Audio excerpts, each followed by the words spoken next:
성님 여러분 안녕하세요. 유기종 강도사입니다. 새해 복 많이 받으시고 즐거운 설 명절 보내시기 바랍니다. 오늘은 설 명절을 맞이하여 진도를 더 나가지 않고 복습을 조금 해볼까 합니다. 구원은 입체적인 부분이죠. 여러 개의 구원이 존재하는 것이 아니라 하나의 구원이 있는데 그 하나의 구원에 여러 가지 측면들이 나타나는 것이고 우리는 그 측면들이 무질서하게 얽혀 있는 것이 아니라 서로 질서를 가지고 있음을 알고 있습니다. 주님께서 주시는 그 구원을 질서 있게 우리가 함께 공부하고 있는 것이죠. 첫 번째로 주님께서는 우리에게 구원을 주실 때 가장 먼저 중생하게 됩니다. 성령께서 복음, 그러니까 말씀을 통해서 효과적으로 우리를 부르실 때 우리 안에 새로운 생명이 심기게 되는 것, 이것을 우리는 중생이라고 합니다. 중생은 우리가 알지 못할 때 우리의 인식 밖에서 일어나는 일이고요. 우리의 생명이 언제 심겼는지 우리는 알지 못하는데 성경은 하나님께서 우리에게 구원을 주실 때 먼저 이 생명을 주셨다라고 이야기하고 있습니다. 그럼 이 중생을 통해 우리 안에 새로운 성향, 새로운 생명이 생기면 우리 안에 지정의가 변화되기 시작합니다. 죄에 대해서 아무리 들어도 내 것이 아니고 내 일이 아니다 라고 생각이 들었는데 중생을 통해서 이제 죄에 대한 말을 들었을 때 이것이 얼마나 비참한 일인지, 이것이 나의 인생에서 이것이 얼마나 불행한 일인지 이제 납득이 되기 시작하는 겁니다. 이 중생은 예수 그리스도에 대한 인식을 가능하게 합니다.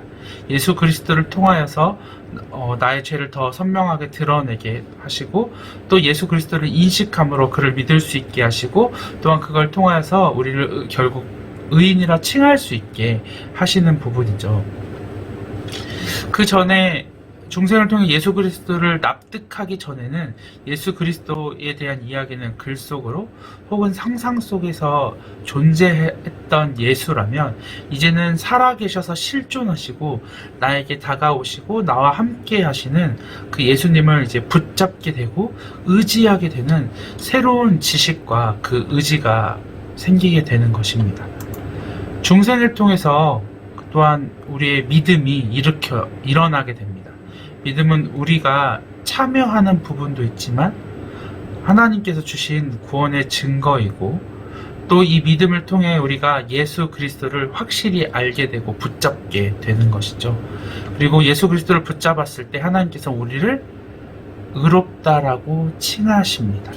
왜냐하면 우리를 그리스도와 연합되게 하심으로 그리스도께서 그리스도를 옷 입은 자가 되어서 그리스도가 획득하신 그 의를 보고 그리스도와 연합한 우리에게 의롭다라고 하나님께서 칭하시는 것이죠.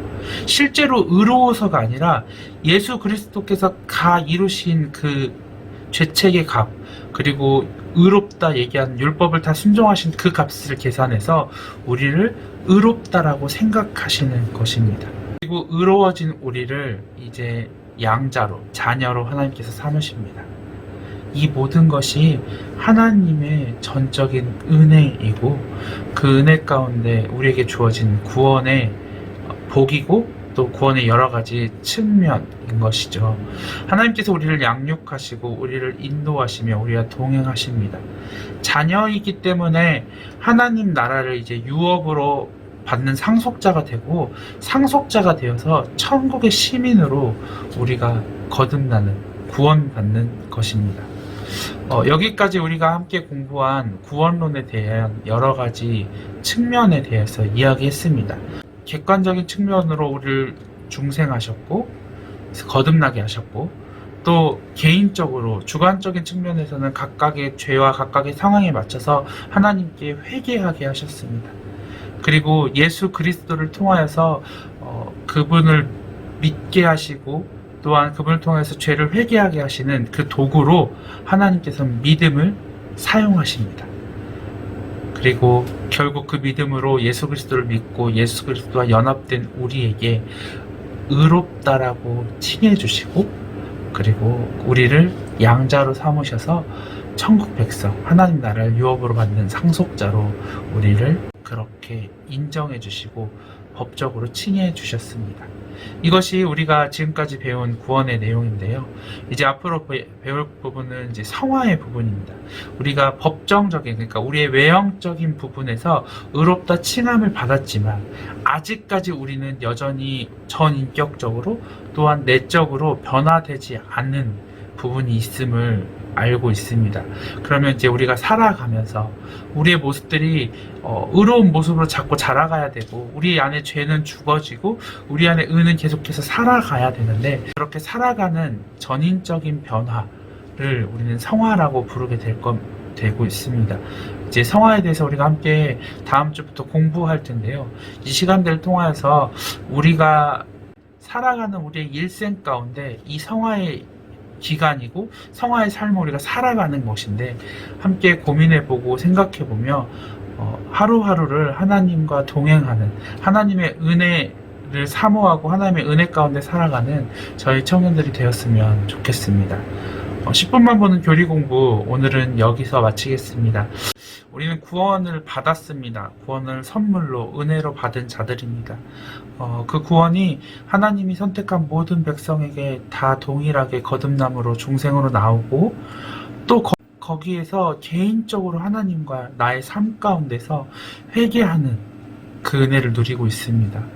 또 그 죄를 깨닫고 알고 회개하기 위한 예수 그리스도를 믿을 수 있는 믿음까지 허락하셨습니다. 이것만으로도 충분히 벅찬데, 하나님께서는 예수 그리스도가 획득한 그 의를 통하여서 이제 우리를 의롭다라고 칭하실 겁니다. 마지막 재판 날에 우리를 의인이라 부르실 것입니다. 더 나아가 나의 아들이다, 나의 사랑하는 아들이다, 그래서 내가 하나님 나라의 유업을 받을 상속자다 까지 우리를 불러주셨습니다. 이런 구원 가운데, 이런 구원의 기쁨 가운데 살아가는 저와 여러분들이 되길 간절히 기도합니다. 감사합니다.